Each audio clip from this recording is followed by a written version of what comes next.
$3 silver. That was the price of a life, or at least that's what it felt like when they hit the frozen mud. Clara May Whitfield didn't hand them over, she threw them. She watched the coins skid across the ice and stop at the boots of the man who had promised her a future, only to slam the door in her face. She looked Thomas Harding dead in the eye, ignoring the woman standing behind him with her arms crossed and a smirk that cut deeper than the wind. "Keep it," Clara said, her voice trembling not from the cold, but from a rage so hot it should have melted the snow. "Buy yourself a conscience." He didn't flinch. The door clicked shut, locking away the warmth, the food, and the promise of a home. And Clara was left standing alone in a town she didn't know, in the middle of the worst blizzard Wyoming had seen in a decade, with absolutely nowhere to go. She was 28 years old, and the snow was already burying her ankles. If stories about grit, survival, and the kind of justice that doesn't come from a courtroom move you, make sure you're subscribed to the channel. Hit that notification bell so you don't miss out, and drop a comment below telling me which city you're watching from. I want to see how far Clara's story travels. Now, let's get into it. The wind coming off the mountains didn't just blow at Hunted. It hit Clara the second she turned her back on that house, a physical slap that took her breath away. But the cold wasn't the worst part. The worst part was the math. She had spent 3 years scrubbing other people's laundry in Kansas City to save $41. She had spent nearly all of it on a stagecoach ticket to a life that didn't exist. One clipped advertisement from a newspaper, asterisk widower, 2 sons, seeks capable woman, serious inquiries only. Asterisk, she had been serious. Thomas Harding had not. He had opened the door with a new wife, a soft-handed woman from Cheyenne Head married 3 weeks ago, and looked at Clara like she was a bill he had forgotten to pay. Things changed, he had said. Just 2 words to erase 3 years of hope. Clara stood on the porch of the general store, the only light in a town that seemed determined to go dark. She had been standing there for 7 minutes. Her fingers were numb, but her mind was racing. She had no money for a return ticket. She had no room. The store owner, a man named Harold Briggs, had already made it clear he wasn't running a charity. He had looked at her with the suspicion small towns reserve for strangers and told her the boarding house was full. He knew who she was, the rejected mail-order bride. The gossip was probably traveling faster than the frost. "Station's locked," Briggs had told her, wiping down his counter with a rag that looked like it hadn't seen soap in a month. "Station master goes home to his family. You got family here, miss?" He knew she didn't. It was a cruel question. Ill-managed, she had said, walking back out into the storm because freezing to death felt slightly more dignified than begging a man who enjoyed her misfortune. That's when the wagon came. It wasn't moving cautiously. It was tearing down the main street, 2 massive draft horses fighting the wind, driven by a man who looked like he was racing the devil and losing. He pulled up hard in front of the store, the brakes screeching. The man who jumped down was big, broad-shouldered, wearing a coat that had seen better days and a hat pulled low against the snow. He moved with a kind of aggressive purpose, ignoring Clara completely as he stomped up the steps and into the store. He was in there for 3 minutes. When he came out carrying a sack of flour and 2 parcels, he almost ran into her. He stopped. He was maybe 35, with a face that looked like it had been carved out of granite and left out in the rain-weathered, sharp and tired. A faded scar ran down the side of his face. It didn't make him look mean, but it made him look like a man who had survived something terrible. "You all right?" His voice was rough, like gravel crunching under a boot. "Fine, Clara Leet. You don't look fine." Managing. He paused, shifting the flour sack. He looked at the snow piling up on her shoulders, then at the darkened windows of the town. "Briggs tell you the station is locked?" He mentioned it. "And the Widow Pearson is full up?" Clara looked at him. "You've been talking to Mr. Briggs." "Just now," the man said. "He was watching you through the window. Seemed to think it was funny." "I didn't." The wind howled between them, stinging Clara's eyes. "I'm Eli Calloway," he said. "I run a ranch 4 miles north. Clara Whitfield." He nodded once. You're waiting for the southbound coach. It won't run for 3 days, maybe 4. He looked up at the sky, reading the clouds like a book written in a language Clara couldn't speak. Probably 4. Clara said nothing. There was nothing to say. She was trapped, and they both knew it. Eli Calloway looked like he was having an argument with himself. He set the flour in the wagon, took off his hat to shake the snow, and then looked her dead in the eye. I got 2 boys at home, twins, 6 years old. My mother is watching them, but she's 68 and her hands are failing her. I've got 3 hands out with the herd trying to keep the cattle from freezing, and I can't be in the barn and the kitchen at the same time. He took a breath. This isn't the kind of thing I normally do, but I need help, and you need a roof. I figure one problem can solve the other if we're both decent about it. Clara studied him. She had spent her life learning to read men, which ones were dangerous, which ones were weak, and which ones were just tired. Eli Calloway looked exhausted. What kind of help? Cooking, keeping the boys from tearing the house down, helping my mother. In exchange, you get a warm room, food, and a ride to the station the minute the coach runs. No strings, no obligations. You don't know me, Clara said. I could be anyone. I know you told Tom Harding to buy a conscience and walked away without begging, Eli said. Briggs told me. I respect that. Clara felt a flicker of warmth in her chest that had nothing to do with the temperature. I'm a widow, she said clearly. My husband died 18 months ago. I know how to work. But I want you to know who you're inviting into your house. I'm a widower, Eli replied. My wife died in childbirth. I've been raising those boys alone. We're even on hard history. The wind gusted again, nearly knocking Clara over. All right, she said. All right, he echoed. Just until the coach runs. The ride to the ranch was a 40-minute nightmare of ice and wind, but the house, when they finally reached it, was a fortress against the dark. Eli opened the door without knocking, and the heat hit Clara like a physical weight. It smelled of wood smoke and stale coffee. A woman was sitting at the kitchen table. She had iron gray hair and a spine that looked like it was made of steel rod. She looked up, saw Eli, and then saw Clara. Her eyes narrowed. Eli James Calloway, she said, her voice sharp. Explain to me why you brought a strange woman home in a blizzard. We needed the help, Mother, Eli said, hanging up his coat, and she needed a place to be. I know no such thing. Mrs. Calloway, Clara stepped forward. She didn't cower. She didn't look at the floor. She looked the older woman in the eye. I understand your concern. I would be concerned too. But I am not here for charity.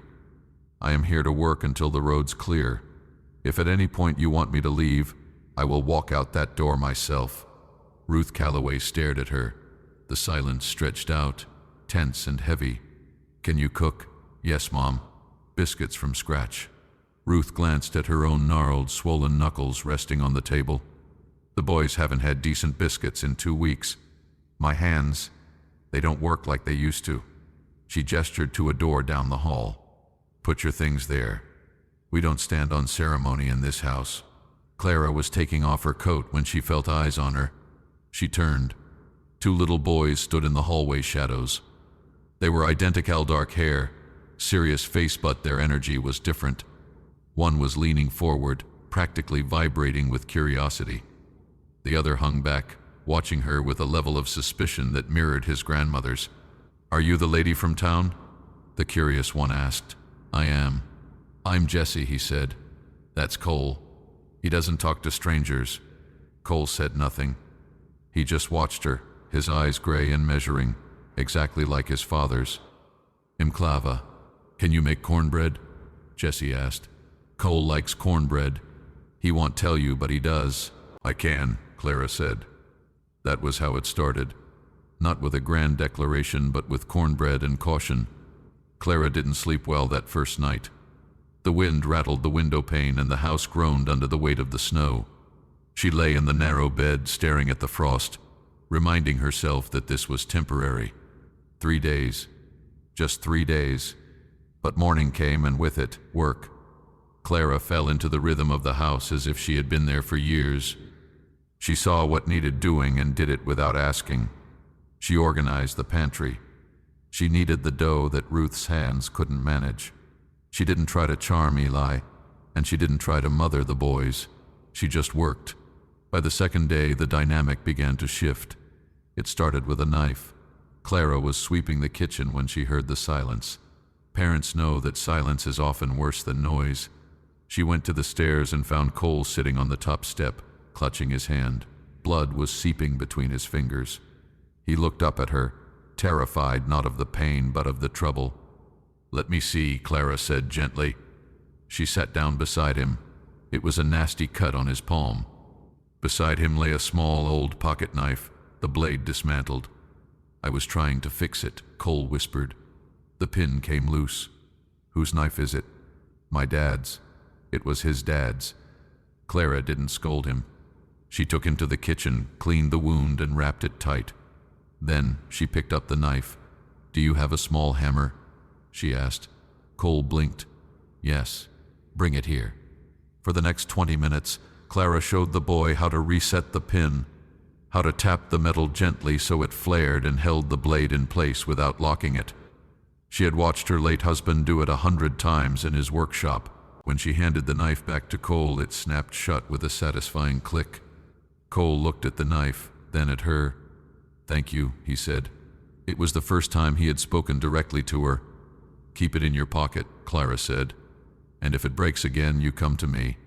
When Eli came in for supper that night, exhausted and smelling of wet cattle, Jesse couldn't wait to tell him.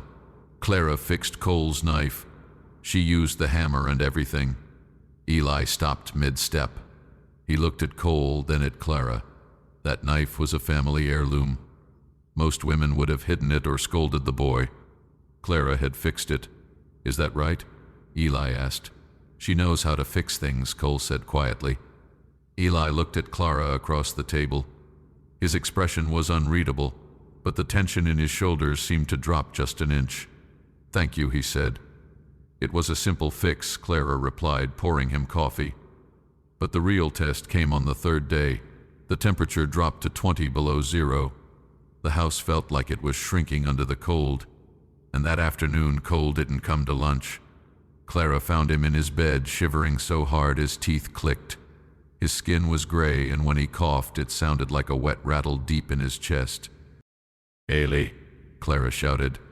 Eli came running, his boots skidding on the floorboards. He took one look at his son, and his face went pale. "The fever," he said. "He's burning up." "We need the doctor," Clara said. "The road is blocked," Eli said, panic edging into his voice. "I tried to get to the north pasture this morning and couldn't get the horse through the drifts. It would take me 4 hours to get to town on foot." "We don't have 4 hours," Ruth said from the doorway. She looked terrified. This is how it started with his mother. The room went silent. Clara stepped forward. "Does anyone have dry mustard and flour?" Ruth looked at her. "In the pantry." "Get it," Clara ordered. She stripped the blankets back. "Eli, prop him up. He can't breathe lying flat." "Ruth, I need a flannel cloth and hot water." For the next 6 hours, Clara didn't sit down. She mixed the plaster, applied it to the boy's chest, and monitored his breathing. She bathed his forehead with cool water. She bullied the fever like it was an intruder she was physically pushing out of the room. Eli sat in the corner watching. He looked helpless, a man who could wrestle a steer but couldn't fight a microbe. Around 2:00 a.m., the rattling in Cole's chest smoothed out. His breathing deepened. The fever broke in a sweat that soaked the sheets. Clara slumped back in the chair beside the bed. She closed her eyes for just a second. "You saved him," a voice said. She opened her eyes. Eli was standing over her. He wasn't looking at his son, he was looking at her. "The plaster broke the congestion," Clara said softly. "He's strong. He did the work." "No," Eli said. He sat down on the edge of the bed, close enough that she could feel the heat radiating off him. "You stayed. You didn't have to. You could have let us handle it. I wasn't going to let a child suffer. My wife," Eli started, his voice cracking. "She died in this room. I didn't know what to do then. I stood there and watched her fade." He looked at his hands. I thought I was going to watch him go too. He's here, Clara said firmly. He's not going anywhere.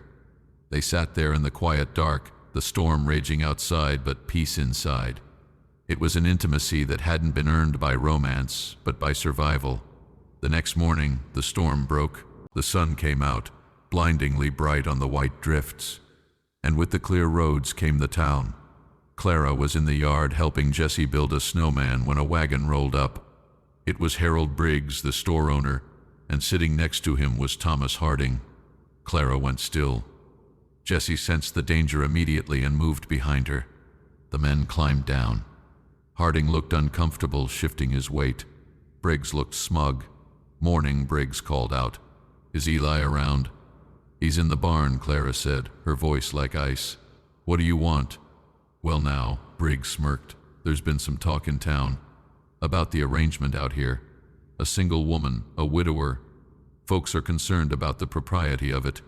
Mr. Harding here feels responsible since you were, well, his intended.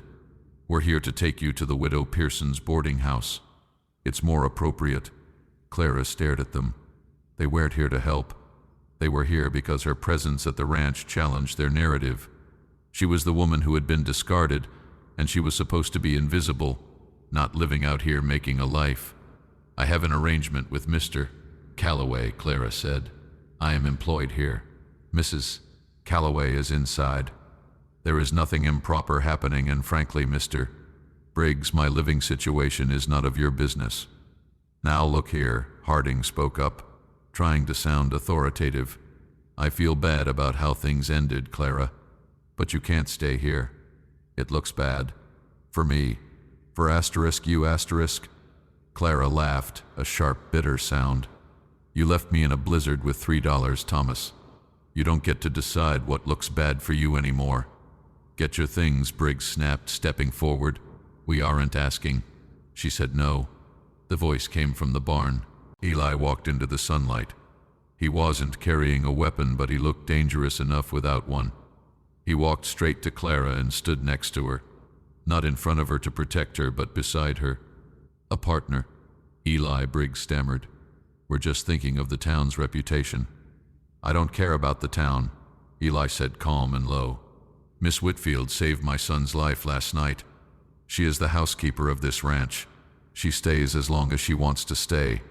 And if you set foot on this property again to harass her, we're going to have a very different conversation."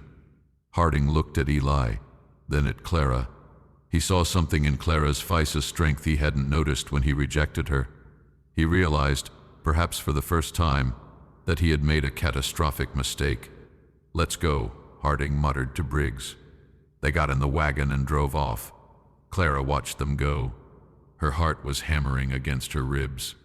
She turned to Eli. "The coach runs tomorrow," she said quietly. "I should go pack." Eli looked at her. "Do you want to go?" "I have to go." "You heard them. People are talking." "Let them talk," Eli said. "Clara, look at me." She looked up. "This ranch is falling apart because I'm trying to do it alone," he said. "My mother can't keep up. The boys need someone. I need someone." He took a step closer. "I am not offering you marriage. I am not Thomas Harding. I'm offering you a job. A real one. Wages. Your own room. Respect." He paused, searching her face. "But if you stay, I'd like to think maybe down the road, it could be more. I haven't looked at a woman in 6 years, Clara. Until you stood on my porch and told me you were fine when you were freezing to death." Clara looked back at the house. Ruth was in the window, watching. Cole was standing on the porch, his little hand pressed against the glass. She thought about the $3 hitting the frozen ground. She thought about the silence of her empty apartment in Kansas City. And then she thought about the warmth of the kitchen, the smell of the biscuits, and the weight of the pocket knife in Cole's hand. "I have conditions," Clara said. Eli smiled, a slow, rare expression that changed his whole face. "I expect you do. I want it in writing. The job, the wages. Done. And I want to go into town on Saturday," she said, lifting her chin. "All of us. In the wagon." I want to walk into that general store with my head high. I want hide out here like a secret. Well, take the big wagon, Eli said. Well, buy out the whole store if you want. Just the flour, Clara said, a smile finally breaking through. And maybe some candy for the boys. The following Saturday, the town of Coldwater Creek stopped what it was doing. The Callaway wagon rolled down Main Street, polished and clean. Eli drove with Ruth beside him.